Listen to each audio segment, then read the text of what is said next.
Alright, now I do want to watch the Illidan. That's the one that I wanted to see. Okay, I do want to watch the Illidan one right now, okay? These are really funny. The true story of Illidan Stormrage. With the upcoming release of Legion, I thought it might be a good idea to educate you guys. Upcoming release of Legion? Ugh.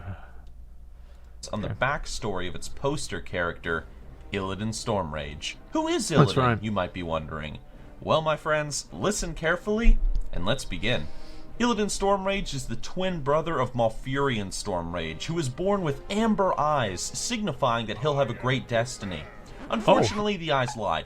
So Illidan began by trying to be a druid, but he was too impatient for that, so he decided to become a somewhat decent spellcaster instead, in order to try and impress a girl that he liked named Tyrande.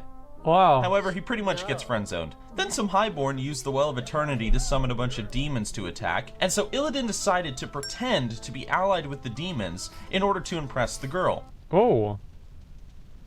No. It didn't work, and while his brother Malfurion was saving the planet, Illidan decided to steal some water from the Well of Eternity to make a new one. Right in front of the girl, might I add. She decided he was a complete moron by this point and decided to go bang his world-saving brother.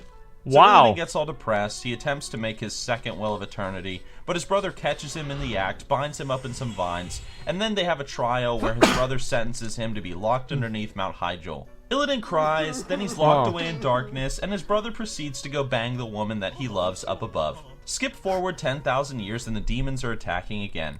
Realizing the world is going to need as much help as it can get in order to defeat the demons, Tyrande decides it might be a good idea to release Beta Illidan from prison. Now Malfurion thinks this is a bad idea since he doesn't want his brother cramping his style, but Tyrande frees him anyway, believing that after 10,000 years, Illidan surely still can't be a complete idiot. Illidan then thanks Tyrande by defeating a giant demon, which earns him some points, credit where credit is due. But then he absorbs the power of an evil warlock skull, which turns him into a giant spooky demon monster. So points are lost rapidly for that. Tyrande and Malfurion show up to see Illidan, and Tyrande literally can't believe how stupid she was for letting this guy out of prison. Malfurion just can't afford Illidan cramping any of his swag while he saves the world for a second time, so he banishes Illidan away, telling him to leave. This is in Warcraft 3. Illidan cries as he walks off, as once again he failed to impress the girl and his brother hates him. So while he's being a baby, his brother goes and saves the world again using some magic exploding glow balls.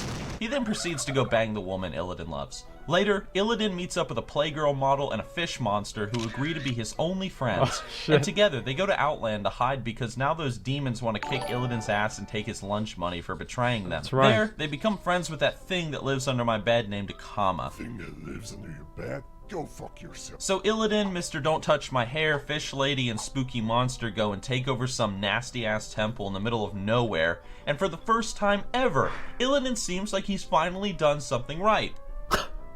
But then the demons find him anyway, slap him around a bit, and tell him that if he doesn't want to get his ass kicked again, he needs to go melt the Lich King. Being the pussy that he is, Illidan agrees. Things don't work out so well though, and Illidan and his friends get their asses kicked by a spoiled brat of a prince named Arthas. Arthas and Illidan even 1v1 at one point, and Arthas ends up cutting off Illidan's dick and leaving him to die in the snow. Unfortunately, Illidan doesn't die, and somehow he's able to limp his way back to the Beta Temple with his friends, who now think he's an idiot. Playgirl Man ends up plotting to betray him, Fish Woman goes to hide under a lake, and Illidan ends up getting killed by 25 random heroes, Spooky Monster Thing, and an overly obsessed prison guard. And so at last, the world breathed a sigh of relief. Until Legion. Once again, the demons are attacking, and Ghoul Daniel has decided that the best course of action would be to bring Beta Illidan back to life in an attempt to demoralize the defenders of Azeroth. What will happen next, I'm sure, will be cringeworthy, embarrassing, and inappropriate, but we will have to wait until Legion's release to find out what. How right you were.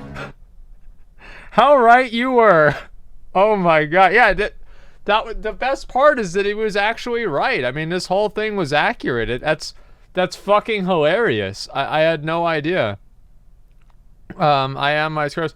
I feel like that was the only good part, right? That was the only good part.